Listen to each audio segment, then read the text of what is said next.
Yoruba cap, you need an ashoke or fila that measures at least 50 inches. So from one end, you put a mark on the 4-inch point. Now you roll a diagonal line that connects the 4-inch point to the other end of the ashoke. Having done that, you mark between 9 to 10 inches from each point, right? That's from both the 4-inch mark and the other diagonal end. Between 9 to 10 inches. In this video, we chose 10 inches. Right, so having done that, we join each of the 10-inch mark together. So it gives us these parallel lines. Then of course we cut and we join them end to end.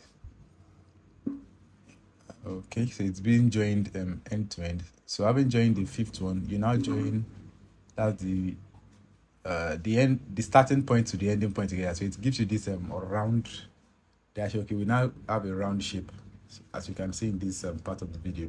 Then you divide it into two. Without a thick interfacing of stay that measures 2.5 to 3 inches by the circumference of the person's head.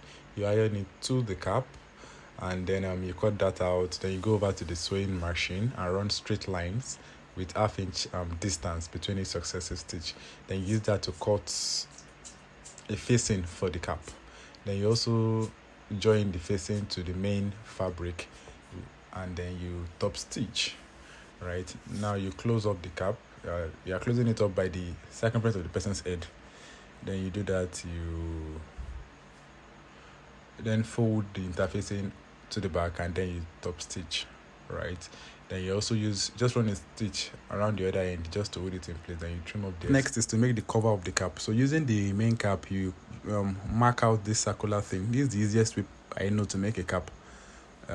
Yes, so just put a mark on the four sides of the main cap and mark it on the cover of the cap. Now the cover of the cap should measure between 8 inches to 10 inches by the other length. I really don't know what the other length would be. That's why I just said the other length. But of course, by the time you iron the stay to the ashoke, and then you cut out the part having the interfacing, whatever excess will be left if the ashoke measured up to 50 inches would be enough to do the cover of the cap. So yes, this is the easiest and neatest way possible to make a cap.